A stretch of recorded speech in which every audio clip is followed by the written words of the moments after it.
You're listening to the Midwest Most Dangerous Podcast, Lock Pod, Left of Season Podcast, Season 17, Episode 12, coming to you live from the NICA IBUW Powering Indiana Lake County Studios. Good morning. Morning.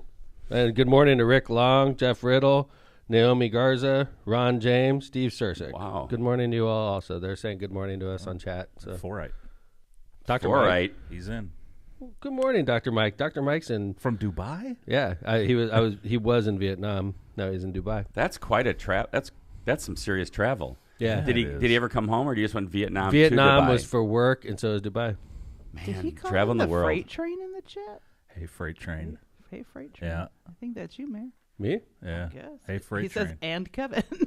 Oh, thank wow. you. The Dr. locomotive. The locomotive, I think.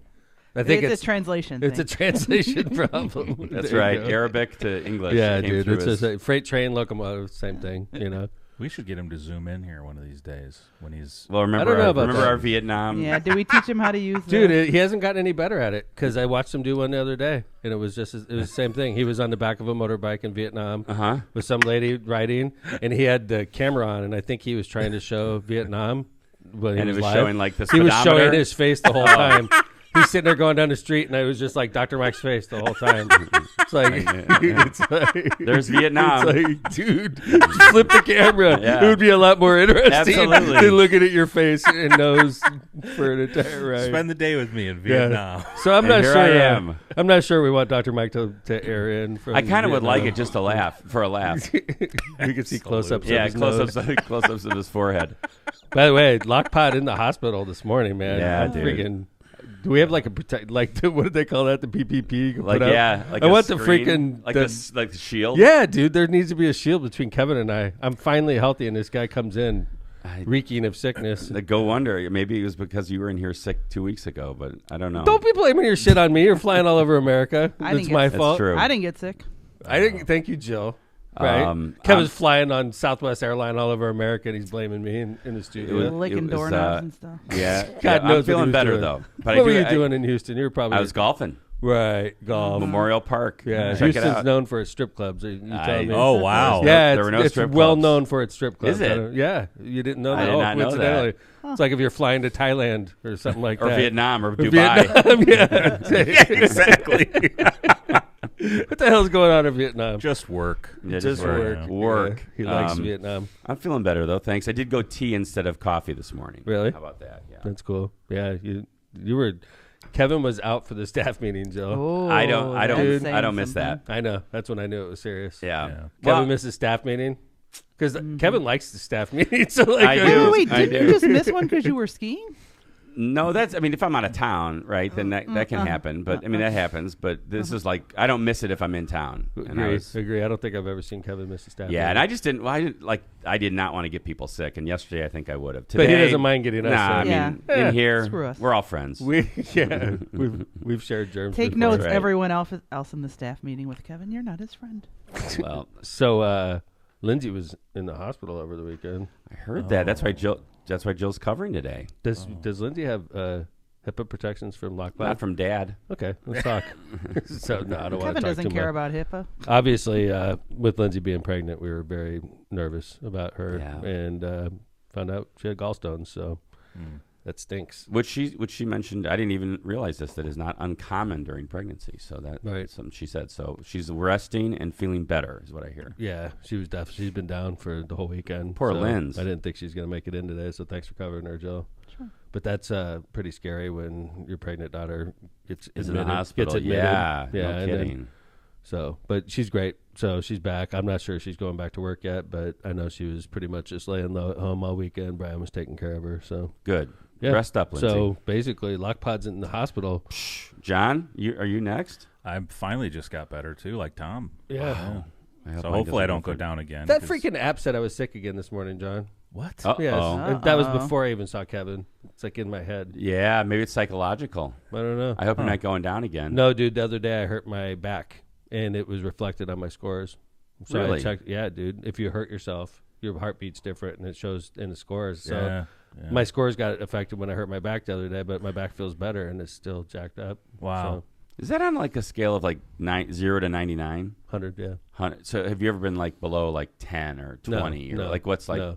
I'm usually at like 98, 99. So when you're sick, it's like in like the today, I'm 50s or what? Like if you have- 68 this morning, which is like, what the fuck? Low. Like, what? That doesn't make sense. So like a couple weeks ago when you were like sick. I was sick. in the 60s. 60s, okay. So like you And never seen remember, it below. it showed me it before I got sick. That was the Right, crazy right. part. Yeah. And today it's showing me that I'm sick. Wow. I wonder if you put it on somebody that's like really sick. Dun, dun, dun. You guys There are we a go. sickly bunch. It shows that I'm sick. winter. Looking across. Dun we're- dun dun. We're in one small room, 4 people, 2 of them sick. I'll tell you this. One thing that was good about Houston is it was 75 on Saturday, and it was so nice to be outside. Able to spread germs a lot easier. Yeah, in the absolutely, weather. man. I was outside eating lunch. It was wonderful. 4 Felt people, good. 1 room. Mm-hmm. What's going to See happen what's going to Friday? happen next. yeah, I'll be here. Well, Yeah. So that was a good show we had the other day, by the way. Oh, I loved it. It How'd was that? great. Bo was solid.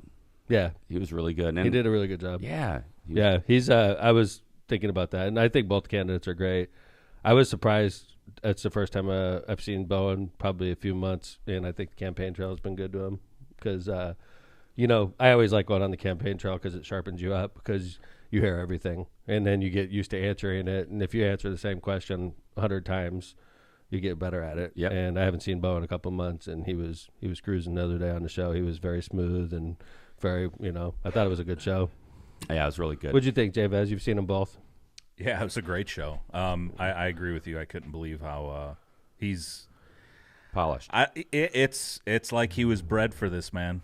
Well, he sort of is- was. He Yeah. is. I was thinking it's like a thoroughbred or something. When you were reading his intro, which, Mm-hmm. by the way, congrats on getting it right. If you used Yeah. AI, I fucking yelled at my AI. actually- It's like, AI, don't be doing that shit. It's embarrassing. We got some of that off his website this time, so that was good. I was- told my AI to start cruising through the websites more. It's like, don't be like reinventing the wheel. What if they here. don't? What are they AI. gonna? It could ignore you. They It could listens. just- It's does it? trainable. It's like a dog. but no, I was talking with a Getting friend, better. and they were like, "Man, Harvard." Yeah. I was like, Army. Marine. Marine, "Yes, excuse me, exactly." Marine. Yeah. It's all led up to this. There you go. Yep. No, it's going to be a good race. Yeah, we've had both candidates, and I'm proud of that. Lockpods have both candidates. Absolutely. And there's a debate coming up on Thursday, February 26th, between Blythe Potter and Bo Bai, the two opponents running against each other in the. It's not even a primary; it's So the a convention, yeah. at the convention in for the June nomination. for the nomination, and the winner of the convention vote will go on in November and take on whoever the winner of the Republican is, Diego. At their Diego's- convention, yeah. I don't know Diego if Morales. Diego, and he's got He the does have an clerk opponent. from Knox County, I Yeah, believe. he has an opponent, but we don't know that person's name. But until they put their nominee forward, that's one of the good questions we asked the other day is, are you nervous that Diego's not going to be the nominee? Right. Because it's one of those situations where you're like, hell yeah, put Diego forward. Right. Bo Bai thinks he's got him. And then if the Republicans were smart, they'd probably try to course correct. And take this weak candidate out with a Republican that's not as dirty. And Yeah, not I've never seen a Secretary of State be so like in the news on the negative side than Diego. And maybe that's just politics of today. By the way, but- Bo didn't mention the other day Diego hired his brother-in-law to a big contract either. I mean, Diego's got some just horrible stuff that he's done, and he's only been in there 3 years at this point, dude. And he's got like a litany of ethical violations. and So, like, in 3 years, dude, like, come on. And by the way, the state government's very serious about ethics violations, and Diego just ignores them. So this is a perfect race for whoever the Democratic nominee is. It's a perfect race. And They're in this climate, Tom, where the Republicans aren't necessarily Thank you, John. all very together popular at the or moment. like unified. Yeah. If I was the chairman of the Republican Party, not that they care what I say, but I would do a course shift. I would be like, Diego, you ain't going to make it, my man. That's what happened last time, right? That's what I would do. I'd be like, you're not going to win, Diego, and we don't want to lose this spot, so we're going to replace you. And I don't know how well that. I love watching them fight, though. They're gonna get in a big old fight, I'm sure. Yeah. So. But yeah, that was a good show. Yeah, it Congrats was. to Bo. Congrats to Blythe. Thanks for doing Lockpod. I hope we were fair to both of you. Good luck 'cause at the debate. I was trying to be fair, but seems like let's do a Bears stadium update. Ooh, Ooh. Seems like yesterday was a good day for Illinois. saw that. They got the memo. The memo from the Bears to Illinois lawmakers was we're really thinking about moving to Indiana. So, and yesterday, J.B. Pritzker comes out and says that he and the Bears are making real progress. That's basically And they've been meeting a couple times a week. Which we kind of knew that they hired a consultant. I think that came out about, or an attorney to meet with them. So you figured something was going on in the background. Breaking. The Chicago Bears and the Illinois lawmakers are close to an agreement on key issues that would keep the team in state and help kickstart an Arlington Heights Stadium project, according to multiple sources close to the talks. Okay. So so obviously Illinois is going to put an offer on the table. Okay. And the Bears own property in Arlington Heights. We had never thought, I'm not speaking for the speaker, the Senate Majority Leader, nor the governor. Okay. I don't think any of us ever thought that we were the preferred venue. Okay. They bought land in Arlington Heights to build the stadium. Spent $200 million on it. And they want to get it done in Arlington Heights, and they've been unable to get it through the General Assembly. So what the Bears have experienced in Indiana has been exactly the opposite. They got a state government that's bending over backwards. They got local government officials bending over backwards, and it's been a 180-degree difference. Indiana is going to put an offer on the table, and it's going to be north of $1 billion if I had to guess. Okay? Yeah. Right? Yeah, north of that. I mean, the I agree. state's willing to build the stadium. Okay, so let's just for ease of math, let's say Indiana puts $1 billion offer on the table. In Illinois, the Bears were asking for $850 million in infrastructure. And they were getting rebuffed. So let's just say the Bears get $1 billion offer from Illinois. Do you think that's fair? There's $1 billion offer from Indiana on the table, and there's $1 billion offer from Illinois on the table, and the Bears own land in Illinois. What do?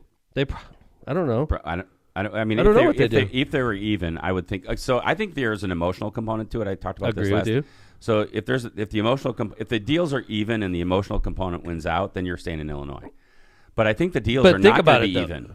I think the Indiana deal is going to be better. $1 billion and $1 billion. I'm just for my hypothetical. So if they're even, okay. If they're even, they're not even because Indiana is such a better deal. Once you move here.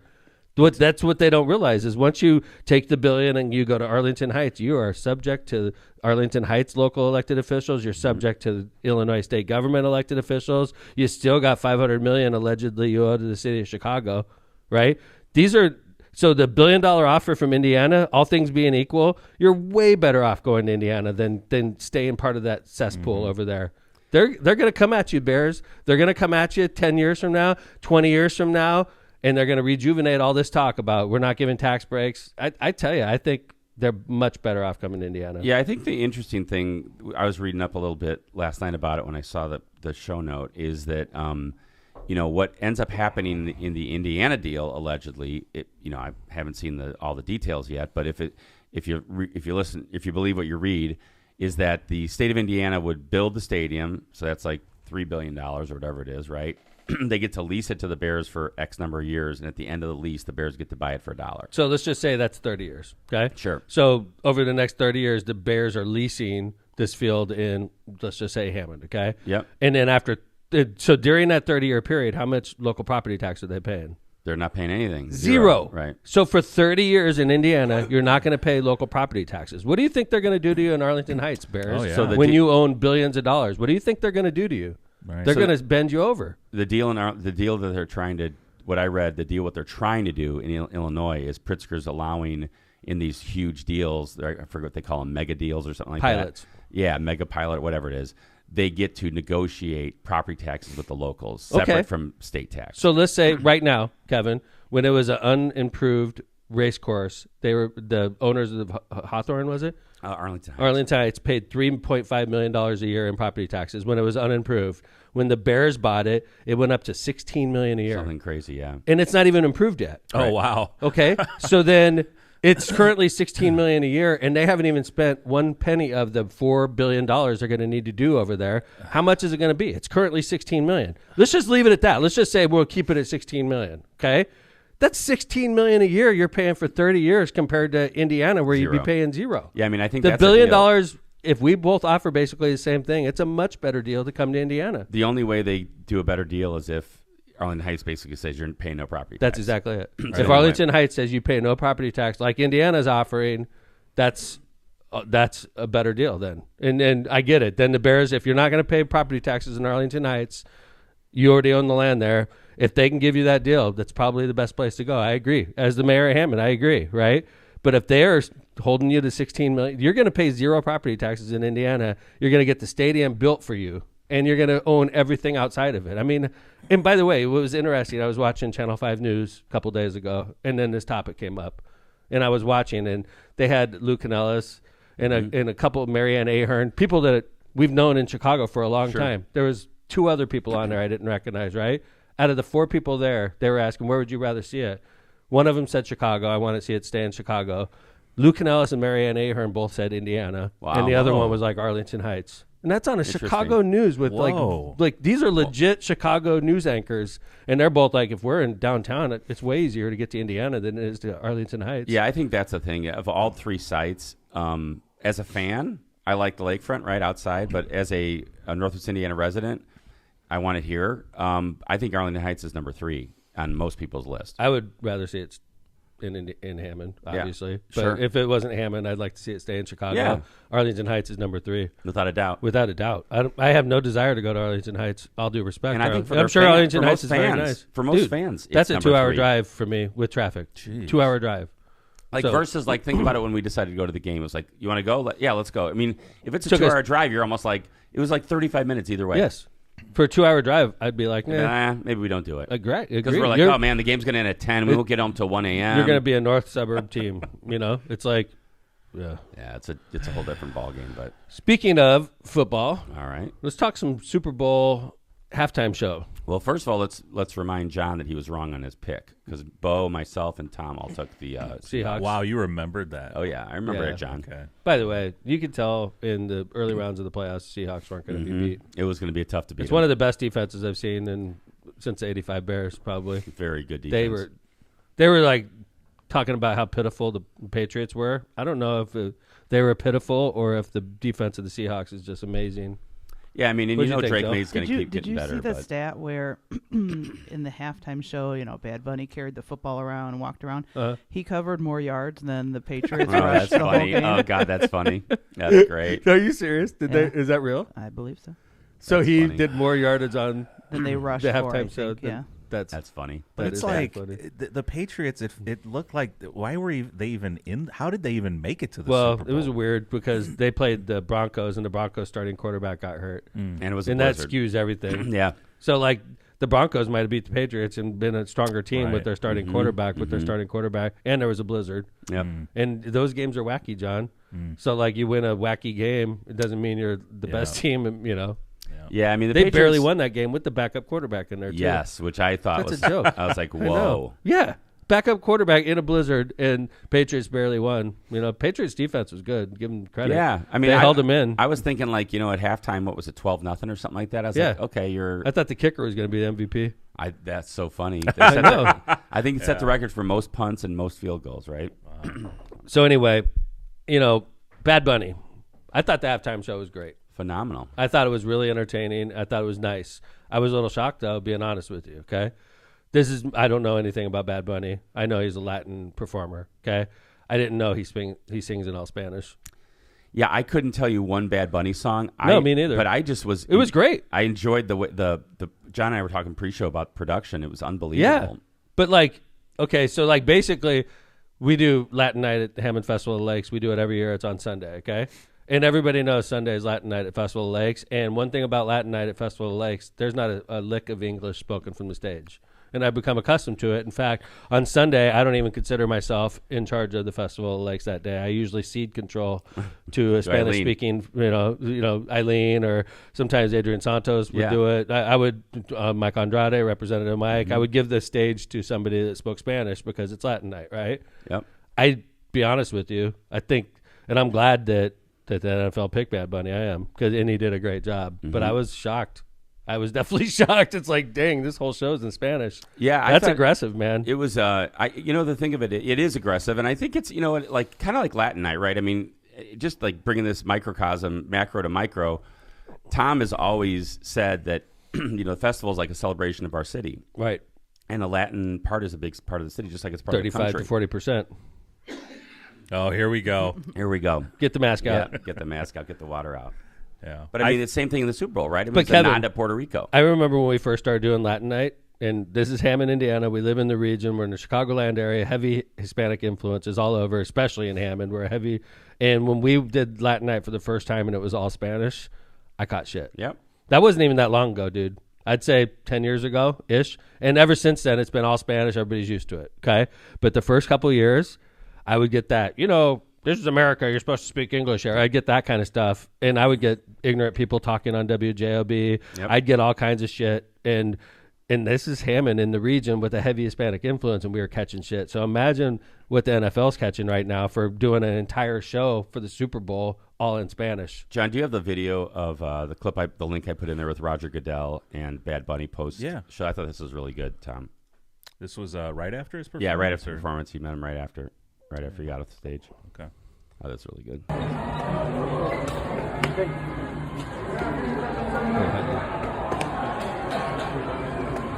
I'm glad Roger Goodell did it. I am too. But it was a big move, man. It's just a big embrace after the show. Dude, that's a big move. So awesome.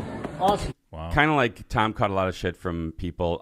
Could you imagine Roger Goodell? God, dude. And I mean, he's just the head of an organization. By the way, I'm the mayor of a diverse city, and I caught crap. I mean, the head of the NFL. Like, there's people in, I always say Mississippi. There's people in Mississippi that are like calling up the NFL hotline right now, yelling at Roger Goodell for that. Mm-hmm. If I run for president, I'm never going to win Mississippi. So from now on, Mississippi is going to be my. I think you've scapegoat. always said that. So yeah, it's a giveaway. Even if I do run one day, I'm not going to win Mississippi. Some electoral votes, dude. Fuck Mississippi. You know what I'm saying? Whoa. No, don't do that. No, don't fuck. M.I. Kirkletter. I got a real good Navy buddy that lives in Mississippi. What's up, Chris Breitenbutcher?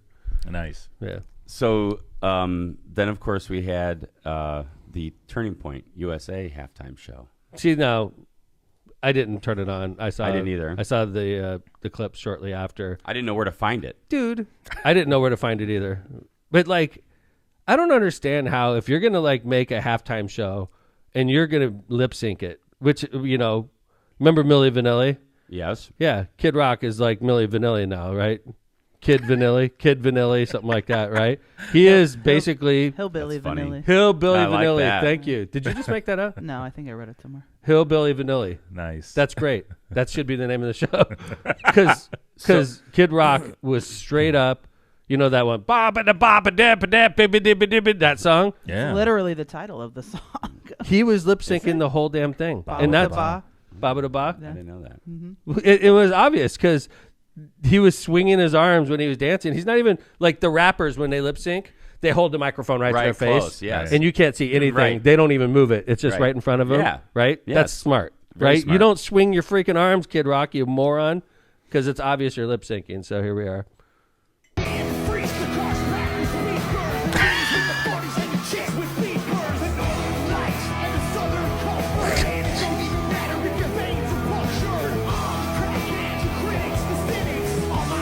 It's terrible. Wow. I don't want to play anymore. I don't want to get a copyright strike. Yeah, but so- it's so obvious from that short clip. Yeah. The mic's just like you said, it's down by his waist. Hillbilly Vanilli. So the things that this is the interesting thing. All right, a couple things I read about that halftime show was that while the event was announced last fall, they didn't have a lineup until 6 days prior. The live stream wasn't allowed on X because of licensing restrictions. It was supposed to start at 8. The countdown started at 8:10, and then I didn't know this, but it had been pre-taped in a warehouse in Atlanta. It wasn't even live. Nice. So there you go. And I'm gonna go out on a limb and say this because TPUSA is like, we had 5 million viewers or whatever it is. Mm-hmm. I'm gonna go out on a limb and say that was botted. They paid for those. I read something views. that said it was botted. I'm just gonna go out. Everything's fake now, guys. Yeah. John, what did you think about the Bad Bunny show? This is my take. This is my conservative take. Anything Turning Point offered, Kid Rock, not attractive. It's just not something you want to go and watch. Bad Bunny, I was honestly expecting something much more political than we got. I thought it was actually kind of fun to watch. I thought so that was my take. Yeah, I agree. I thought it was really nice. I loved it. I think they really, whoever crafted that halftime show really made sure it wasn't going to be over the top political. I think you're right. And at the end, they came out with the American flag and all the Caribbean nation flags. Yeah. I thought it was really nice. Yeah. It was a real positive thing. So It was fun. It was like and a Turning nod Point, to Latin Turning Point culture in the USA US. was fake, botted, Weird. lip synced, Milli Vanilli bullshit. You know, screw Kid Rock. There's just nothing that if Turning Point is the new movement for the right, There's nothing attractive about it right now. This is what we get, Kid Rock. Yeah. Come on. Fake ass, The Puppy Bowl had 12 million views. Yeah. I'm sure the Puppy Bowl did better than. They said something, the puppies got their revenge on Kristi Noem. Oh, I like that. John, do you want to show what President Trump was doing during the halftime show? Do you have that clip? Yes. This is good. Yes. So we know what he was watching during his halftime. Mar-a-Lago.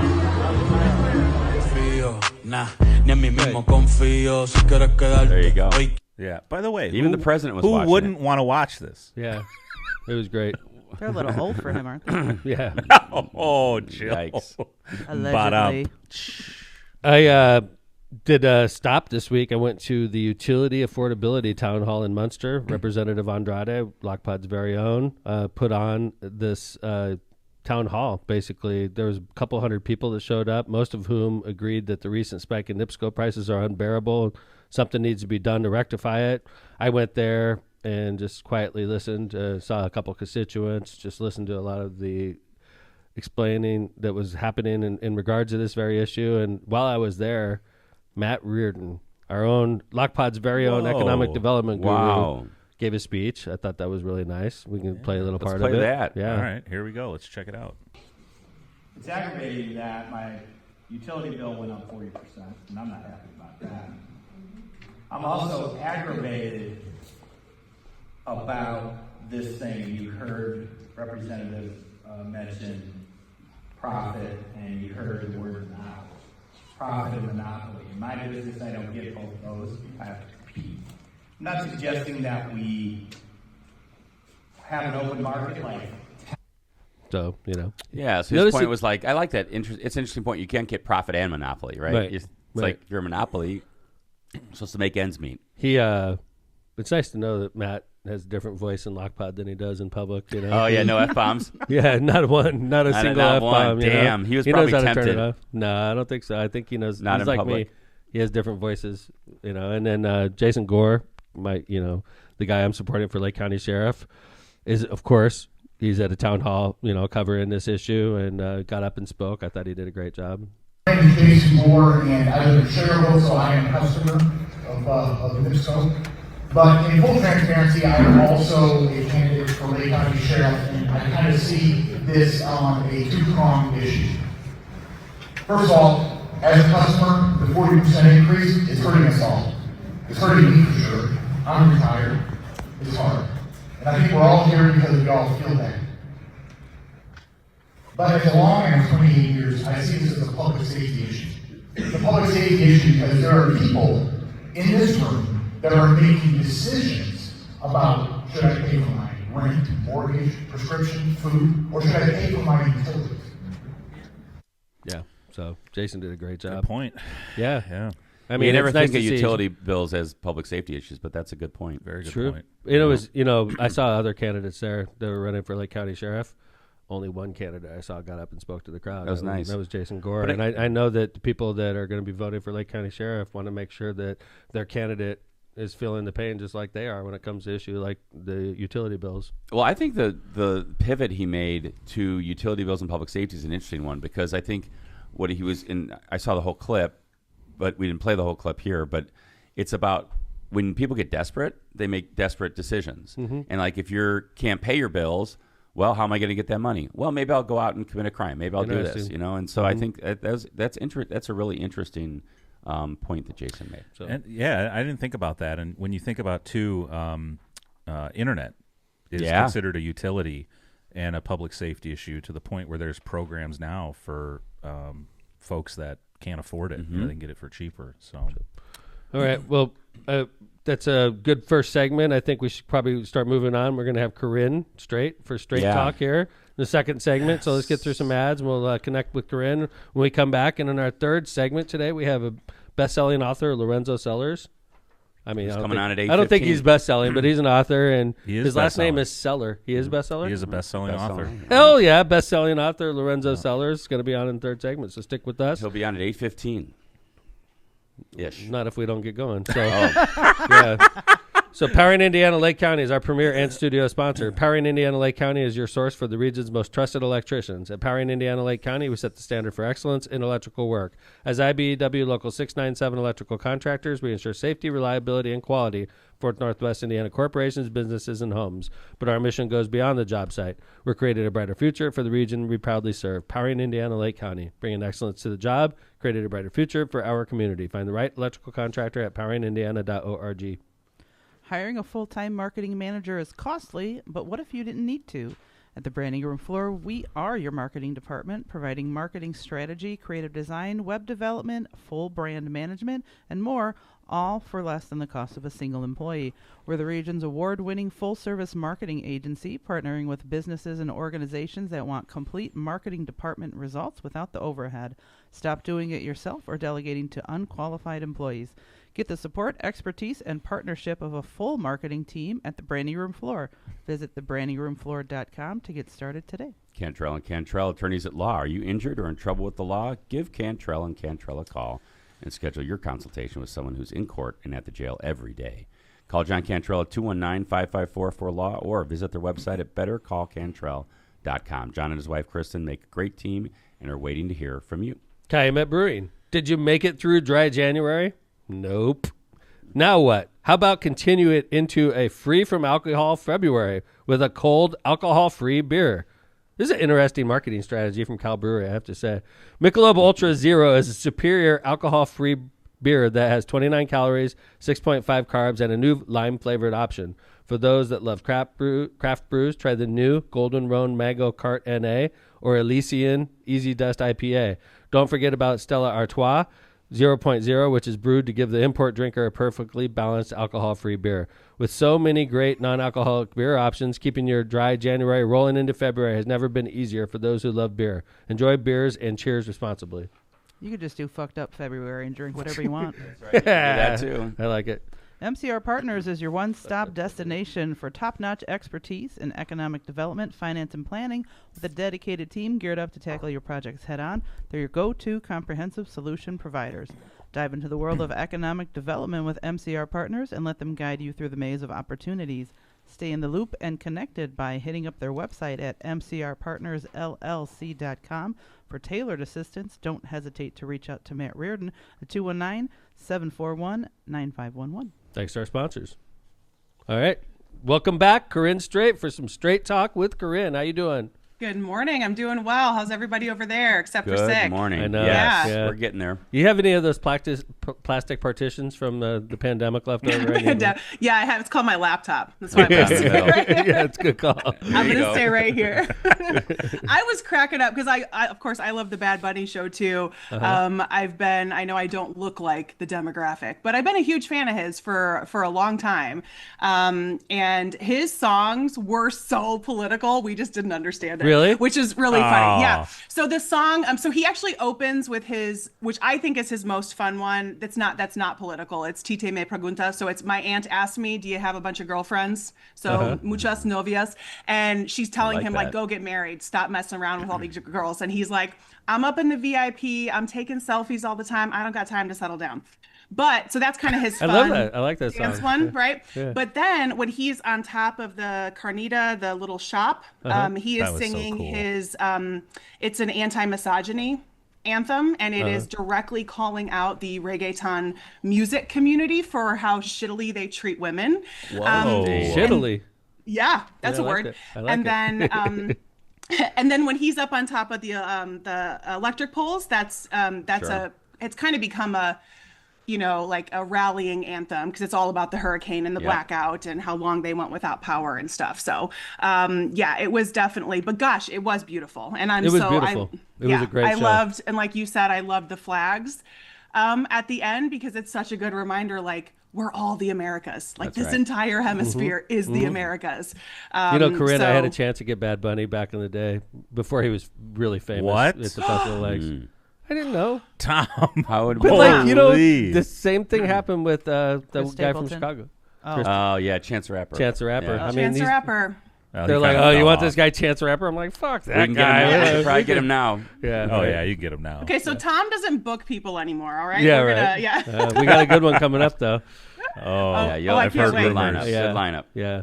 All right. Well, and that kind of the Americas thing kind of transitions me into what I wanted to talk about because and I have to say this all in 5 minutes, right? Because Lorenzo's coming up in 5 minutes, so I'll talk faster than I usually. We can bring on Lorenzo 5 minutes later. It's all right. Yeah, it's all right. We're a podcast. We can do whatever we want. Do whatever we want. The last week at a committee hearing down in Indianapolis, it was a committee of the judiciary, and they were considering SB76, which is an immigration enforcement bill. And this gentleman stepped up to the microphone. He looked to be, I would guess, maybe late 20s, really nicely dressed in a suit and tie, and said that he is from the Mass Deportation Coalition, and he went on to speak very emphatically about his support of this bill and his support of removing all what he called illegal immigrants from the country, period, full stop, get them all out. And he said immigration dilutes American culture and it encourages mixing. And Representative Maureen Bauer, when he was finished speaking, she said, could you clarify what you mean by dilute and mixing? And he was very clear and said, yeah, mixing of people is bad. Which just That's putting the same that stuff the Klan was saying back in the day. Oh yeah, it's the same. I always say the U.S. we just play our greatest hits on repeat, and our greatest hits are usually racist. So I was thinking about that in the context, of course, of the Bad Bunny visual of Chile is the Americas, Argentina is the Americas, right? Panama is the Americas, Mexico, Canada, etc. We are all the Americas. So what is this American that they're trying to really get at? What are they signaling? And we saw that after the Turning Point USA show when Fox News was just ranting and raving. It was just so amazing. They couldn't believe how great it was. Best and it was just ever. Best show ever. And it was such a real display of what they called traditional American values. And I found that really interesting because, of course, Bad Bunny began his closing when he listed all of the countries in the Americas by saying, God bless America, Canada, Mexico, Paraguay, United States, and then he listed them all. So obviously, we can see there is virtue signaling that when folks in the MAGA movement are saying American values, they are trying to say white in some ways. And I think it's opening up a real disconnect and a void where racism is kind of the default because it's the easy thing to fall back on. What we are really seeing here is a massive void in viable immigration reform policy.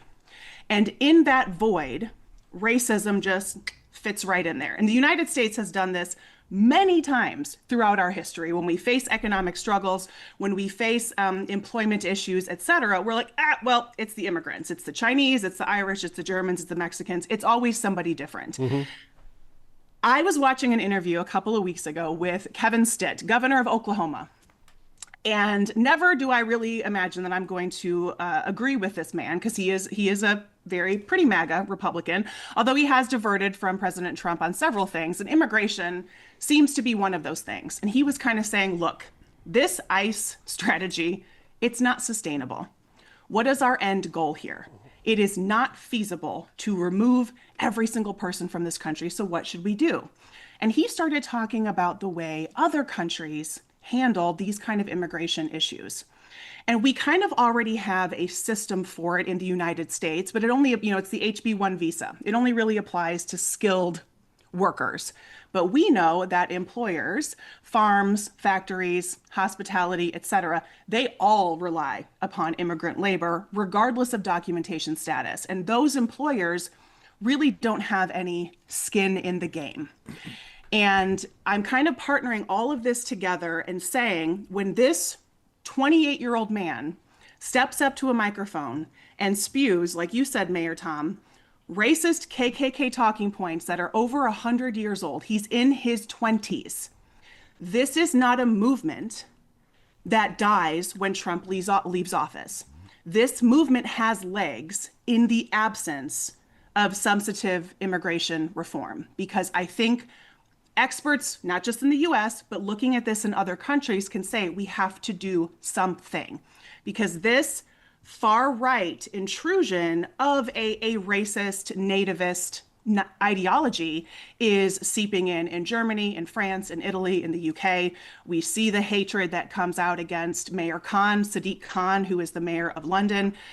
He is of Middle Eastern descent. So That is not just a US problem, and we have to start getting more creative with how we look at it, because eliminating our labor force, it's not the option. You reminded me of And- something. Yeah. The book Fever in a Heartland, which was basically 100 years ago in Indiana. One of the things that struck me, I just got done running for U.S. Senate in this state, and I read that book afterwards, and I was just amazed at, like, why would I have the audacity to think I had a chance 100 years later in the state that housed the Klan, literally. But one of the things that really struck me about that, there was many things that struck me, but one of the things was the pictures of the kiddie Klan 100 years ago. And these kids were like 3 years old, dressed in full Klan regalia. And I was like, dang, man, some of these kids are probably still around, or their descendants are still around. And you tell me that ideology we're went two away. generations away Right? from that. Yeah. Exactly. That ideology, it still poisons the well, so to speak. Yeah. You know? Like, people our age would be like our grandfathers. Yes, maybe. our Or in some grandfathers. cases, yeah. Right. Yeah. Think Kids about you're that. going to IU with, kids you're going to Purdue Yeah. with, their grandfather was straight up in the kiddie Klan, you know? Yep. It's and pretty scary. we're not that far away from it. We want to think that we're so Nope. progressive and evolved, I know. but we're really not. And that's the fallback on racism is really just unbelievably lazy and exploitative. And I think there is a large chunk of folks who maybe identify as a MAGA follower or a Trump voter who don't necessarily believe personally or individually that they are racist, Right. because that connotation, we see the signs over the drinking fountain or something, or I won't go to a movie theater where there's a black person. That's how they relate to racism, when it's really more of a structural issue, and we're seeing it in our propaganda, and we're seeing it in how we handle immigration. And until our lawmakers in DC get serious about immigration reform, this is where we're going to keep finding ourselves. And the Cato Institute, which, if y'all are familiar, the Cato Institute is a libertarian institute, not even close to being liberal. And they came out with a study, they published a study last week that truly was mind-blowing. And you can go look up the data on this for yourself. Cato is C-A-T-O. But it really proved what economists have been saying for a long time, that immigrants are a net positive for our economy. They pay way more into our economy than they ever get back in benefits throughout their life. They are 12 times more likely to be employed compared to an American, a naturally born U.S. citizen. So immigrants are a net positive across the board. We just have to figure out how to integrate the immigration system more into our policy and just make it easier for folks, because they come here for 20 years, they pay taxes, they pay into our system, and they really don't reap a lot of benefits after contributing to all of us. Yeah, I think you're right, Corinne, that because immigration has become such a polarized issue, that we've lost track of when, like in 2014, Marco Rubio was trying to lead the charge to figuring out a path to citizenship and making, immigration reform. That's where we need to go. Mm-hmm. Other point I would just make real quickly is that I just read something recently where when President Obama was president, he was averaging 400,000 deportations a year. Mm-hmm. And that was done quietly. It was done the right way. It was done getting the bad guys out. And I think that's where we have to get back to, just like get an immigration policy that works. We don't want bad guys here. We want to welcome people that we can welcome and go from there. But we're so far from that right now because, like you said, what happened in the State House last week is a great example. It's like, white America's great last stand. So here we go. Yeah. Okay. Yep. There we go. Straight Talk with Corinne Straight. Thank you very much. Good to see you again, Thanks for Corinne. having me, guys. Thanks, I will see Corinne. you all again next week. Thank All you. right. Okay, thanks. That's Corinne Bye. Straight for Straight Talk. And let's go ahead and get some Love ads. those episodes. And when we come back, we're going to have Lorenzo Sellers, a best-selling author, on LockPod. So let's get through this. And we're going to have Steve come in the studio and help us with this segment as well. So I'll get them after I read this this ad right here. 219 Development and Bauer Construction, our studio sponsor. We're excited to welcome longtime friends of the show and now one of our premier studio sponsors, Bauer Construction Company and 219 Development Services. This week, they're highlighting the PCC Wellness Austin Family Health Center, a high-quality not-for-profit center providing medical and dental care to a healthcare desert and to some of our most vulnerable community members. The 219 Development and Bauer Construction teams work closely with the owner and architect to engineer this project, delivering a cost-effective and highly functional facility without sacrificing quality, and it was completed both ahead of time and under budget. If you're building or developing in Northwest Indiana, Bauer and 219 are the teams you want in your corner. They can transform your vision to reality with confidence. Learn more or get started at 219-803-0417. For decades, the Ron J. Prestomer Insurance Agency has been located right on Indianapolis Boulevard, serving all your insurance needs. The Prestomer Agency specializes in a wide range of insurance products and services, including auto, home, business, life, and much more. The Prestomer Agency serves thousands of people and businesses throughout Chicagoland and the Midwest. Call Ron or Ronnie today at 219-844-0103. They're here to protect what matters most to you. I'm sorry. Hablamos Español. That's an important part of that ad. Byway Brewing is a family-friendly microbrewery with a spacious tap room and outdoor patio serving its award-winning craft beer, a chef-driven food menu, craft cocktails on draft. Their brewing equipment and production facility offer a unique backdrop for events like bridal showers, reunions, or corporate parties. With their amazing food truck, they can cater to your corporate and private events off-site just off of 8094 at the Kennedy Avenue South exit. Let them show you that customer service is their top priority. Check out more at bywaybrewing.beer. And I saw in the paper today they're celebrating their 10th anniversary. Yeah, I was about to say the same thing. Misprint Printing. Elevate your brand with Misprint, the premier printing and sign solution in Chicagoland and Northwest Indiana. With a 40-year legacy of excellence, their experienced team, led by Rick Baltensberger, combines innovation and technology to deliver top-quality signs and printing, always on time and within budget. Conveniently located in Munster and Hammond, Misprint is your partner for creating impactful visual solutions that leave a lasting impression. Visit them at misprintusa.com to bring your vision to life today. Tortillas Nuevo Leon is the gold standard in Mexican cuisine across the Midwest. Look for Tortillas Nuevo Leon's popular red and white label at your local grocery store and enjoy quality Mexican products made with local expertise. Tortillas Nuevo León, hechas con amor, para ti y tu familia de todo corazón. Tortillas Nuevo León, hechas con amor, para ti y tu familia de todo corazón.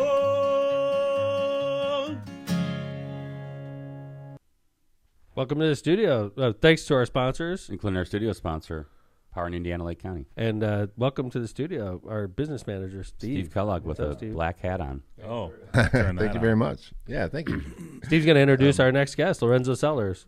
I am, but I think we should first of all cover our other studio sponsor and our big time guests here, 219 Development and Bauer Construction. I did that. You did that one? Yeah. Oh, okay. It was on the Wow. list. Stay in your lane, We've Steve. covered them, but we can cover them again. Did you have a new read? Did we? Yeah, I don't know. Well, if I we thought you talked- said you were going to if we give us the talked new about read.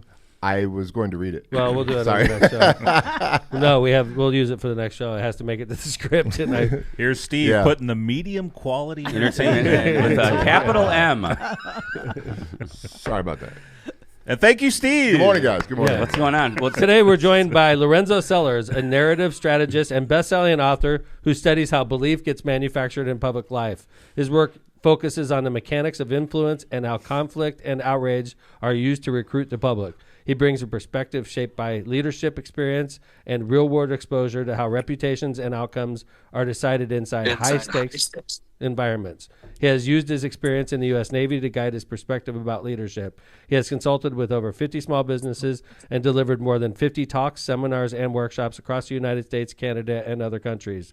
Through these platforms, he has addressed and inspired tens of thousands of people. Lorenzo, welcome to Left of Center Podcast. Nice to meet you, sir. Hey, it's great to see y'all. Good morning. Good morning. Good morning. Good morning. That was, by the way, ChatGPT did a good job introducing you, right, Lorenzo? So, so tell me, you were in the Navy, sir, or are you still in the Navy? I'm still in the Navy. 2 more years left. Really? For Where are you retirement. stationed? Stationed at HM15 here in Norfolk, Virginia. I was in Norfolk, Virginia myself. I was in a submarine a long time ago. I was in the early 90s. I was stationed in the submarine base, and I lived in Newport News. Well, thank you for your service. Thank you for your service, my friend.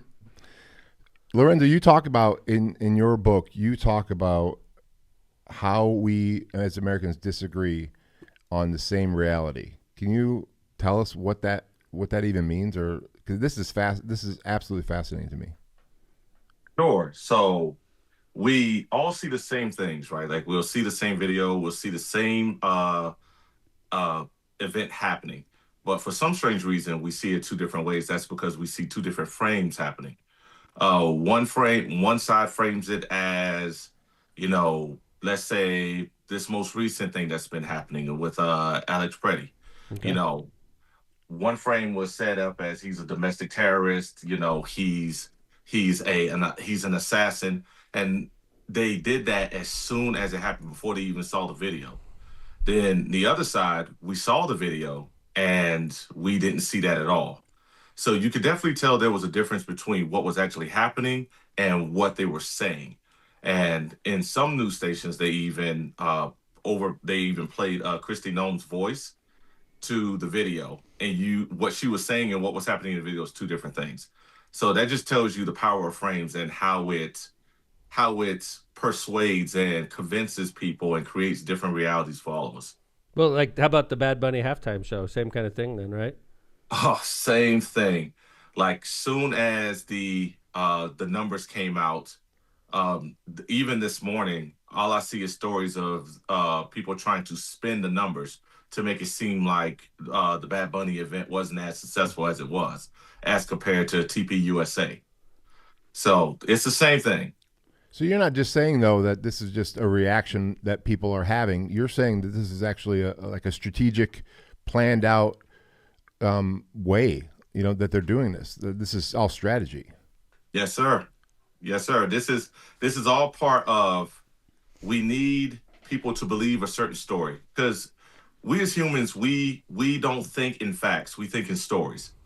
So if you can understand that basic concept of how to persuade an entire crowd, then you pretty much got control of that crowd. And they're not skeptical at all, right? So if you're saying, in the Alex Preddy situation, if you're saying he was a domestic terrorist, you have to want to believe that source, right, to go along with that lie.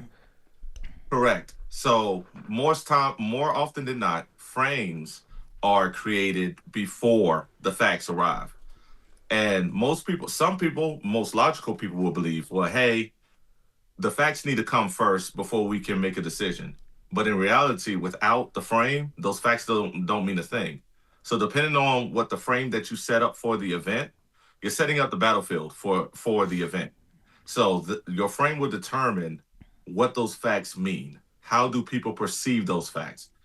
That's why you can present facts to a supporter of Trump and they won't believe it at all. They'll say it's fake news. They'll say it's made up, because the frame that their leadership has already planted in their minds. Lorenzo, I'm sorry, this is burning and I'm going to forget it. Does AI make it that much worse? I mean, now that you have these AI videos that are so realistic, it probably makes that even worse, right? Because you don't know what to believe anymore when you see it.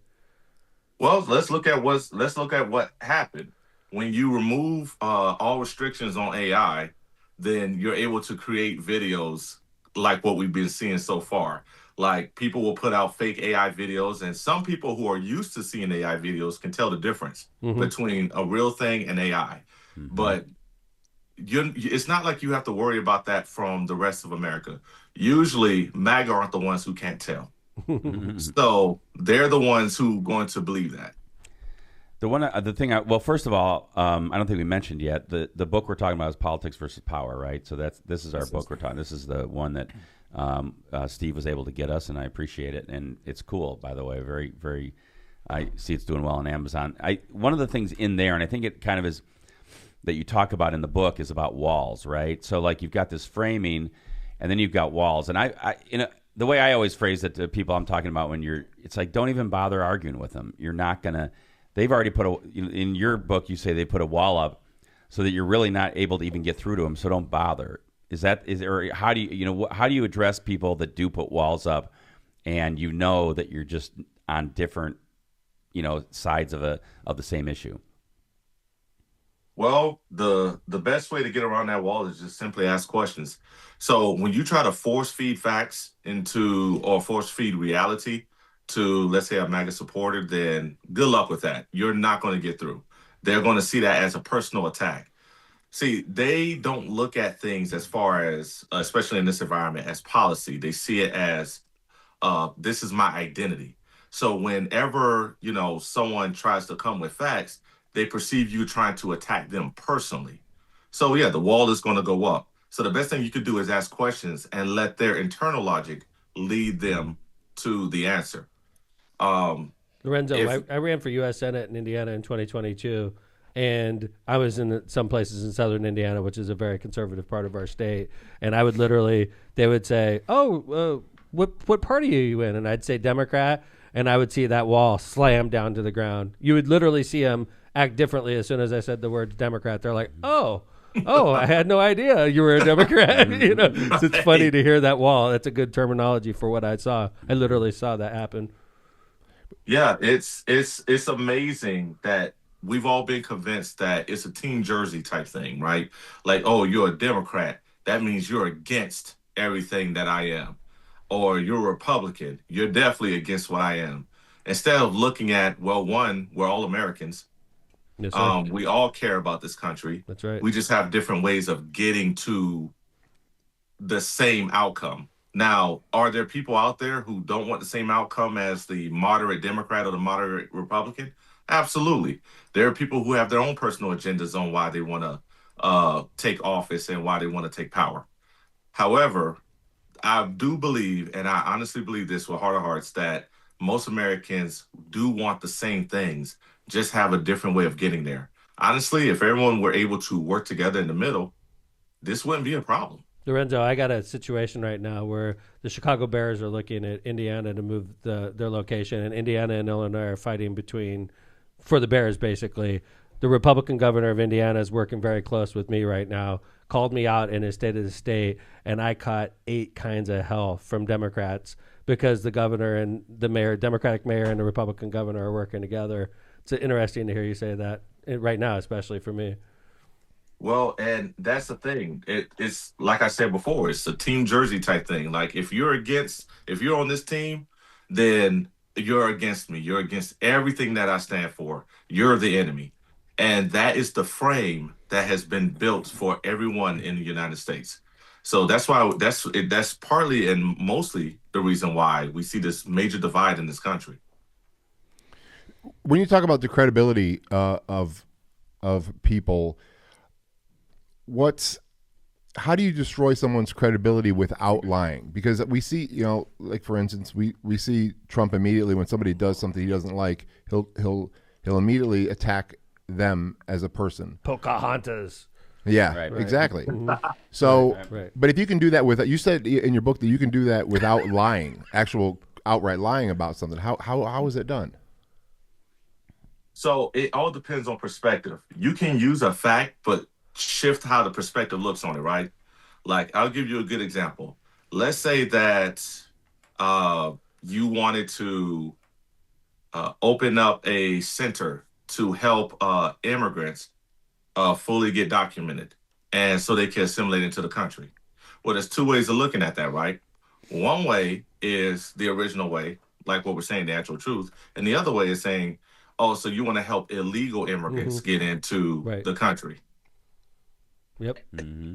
We all use undocumented, but they see it as illegal. Right. So that's one way of trying to destroy someone's credibility by shifting the facts to fit the narrative that you're trying to spin.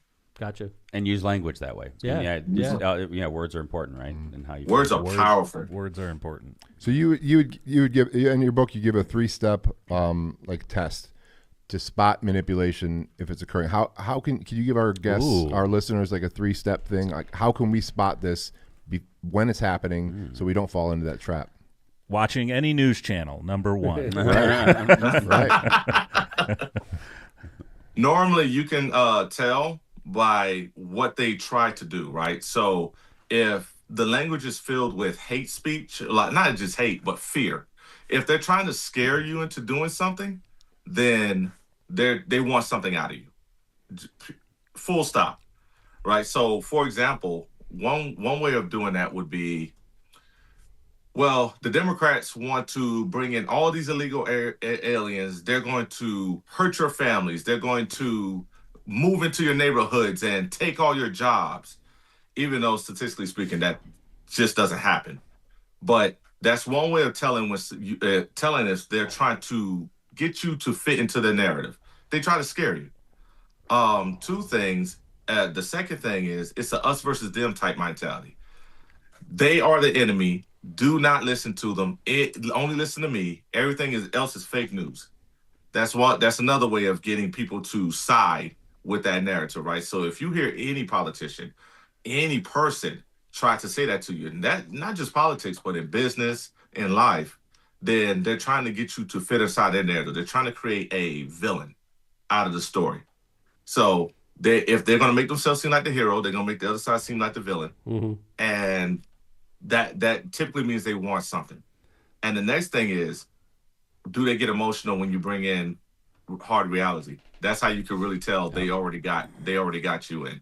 Lorenzo, I had a quick question. I thought one interesting thing in your book I thought towards the end was you talk about how people of color and Black Americans, African Americans end up in the MAGA movement, and how things like disillusionment, rebellion, and just in the last week we've seen just really insane stuff come out of like the president and stuff he posted about the Obama, stuff like that. And then I read that, and I just wanted you to address that real quickly if you could. Like how do you see that as a man of color, and then how you see like people of color in the MAGA movement, that it just doesn't seem to match up? So people of color who join the MAGA movement, they already know what it is. They already know that, he may not view them as favorable. But then again, they don't care. The only thing they care about is belonging. They feel like this is a way of punching back at the system that abused us for so long. So even if the weapon hurts me, I want it to hurt them more. So it's more of a self-sacrifice than anything else. Going to what happened recently, I have already seen influencers, Black influencers online, already try to spin it like, oh, he didn't post that himself. One of his staffers did, even though his staffer is on vacation right now. It was a staffer. It's always a staffer. It's a staffer. We don't know the name. He would never do that. It's just that staffer's been fired. The old staffer did it. The old staffer trick. So they're already trying to spin that to the rest of the Black community. Like, hey, don't listen to them. That's just the left trying to trick you again. And again, that goes back to the 3 steps. Enemy. They're the villains. They're trying to deceive us. Mm-hmm. Right? Even though video, words, even the president said it wasn't a mistake. Yeah, so he did say that. If he's saying that, then why not believe him? Lorenzo, what's you're an officer in the Navy? No, enlisted. I was enlisted also, man. What's your rank? I mean, what's your job? I mean, I'm sorry. Parachute rigger. Get out! I'm man. a PR. How cool! I was a submariner electrician in submarines, so awesome, man. I love meeting fellow enlisted. Are you a chief then, or? Oh no! I'm a first class right now. Nice, man. Nice. Well, it's a pleasure to meet you, and that's really cool that while you're in your Navy career, you're a best-selling author, so you have something to roll into when you retire from the Navy. Really cool, man. How can we? Go ahead, Lorenzo. Yeah, I'm sorry. Well, I believe if I can help people in the Navy, especially help fellow sailors rise up in the ranks and teach them true leadership, then why can't I do the same for everyone else? That's really cool, man. It's nice to meet you. Really good vibe of this whole interview. Seemed like a great guy. Good luck. Thank you for your service to the country. Good luck with everything, and come back on Lockpot again. We'd love to have you back, bud. Yes, thank you for having me on. It was a pleasure and an opportunity. Thank you so much. Thanks. And Politics and Power, Kevin? Politics versus Power, Lorenzo L. Sellers. You can get it on Amazon. I think John will put a link up in our chat. Yep. And that's our already website. up. So. Is there a website? They want to learn more about this, what's going on? Sure, absolutely. So you can always come to my website on politicsorpower.substack.com. That's where I usually write all my articles daily. So if you want to learn how framing works in real time, what's going on, join me on Substack. Awesome. And my book is available on Amazon. Thanks, Lorenzo Sellers. Best-selling author. He's a Navy man. He's given his career to his country. Thanks, Lorenzo. Nice to meet you. Welcome to Lockpod. So, and that's it. We did another high-quality episode of Medium Quality Entertainment. Season 17, episode 13? 12. 12 is in the books. We're going to be back on Friday. I never know what day it is. I know it's either Tuesday or Friday, but yeah. Well, we had got we had Corinne 50-50. today. We so did. Thanks to Corinne. Thanks to Lorenzo. We had 2 great guests. Thanks to Steve coming in. We're getting really. This show is like we're starting to do some typical media kind of stuff. I like it. It's pretty neat. We have multiple guests coming in. We're almost there. We're getting there. Medium quality entertainment is approaching the high quality entertainment phase. Medium plus at this point. Jill, thanks for your steak. Thanks for the cover of the Ailing Lindsay McDermott, pregnant LMP. Sure. Thank you. Jay Vez, awesome job. Thank you. Multiple guests. Just seamless. Steve, awesome. Thank you very much. Thank you. This is all due respect to the previous guest that Steve lined up, the guy from Colorado. This guy was money. So I don't think the guy from Colorado is listening. Never going to live that down. I don't know what you're talking about. We wanted to kill you that day. It's like, did you talk to him, Steve? Nice fella. Yeah, you were talking shit about him the very next show. Well, I just was like, it was just hard to understand. Dude, that was took a little rough. bit. All right, I'll be the odd one out. I thought he was a very nice gentleman. I'd said that. You got to talk to him more than we did because you had like a conversation with him before the show. Yeah, true. But I tried rough. to. When Kevin and I, we started asking him questions, we were like, what the fuck? It was difficult to understand it, but once it got rolling, it was fine. It was okay. Yeah. I love that these things happen and we never let Steve live it down. No, Steve ever. That's part of being the manager. That's right. Part manager, part season 86, episode 2. You remember when you had that guy Yeah, from no. Switzerland? You'll have another guy by then. There's one guy in the studio getting a paycheck, and he's That's right right. here. He's So the only that's one why who he gets can get paid. all the shitty. He fucking loves Lockpod. He That's just right. sits back and collects money, and we bust our ass. True. So. Where are you vacationing to next, Steve? Yeah, We'll see. Yeah.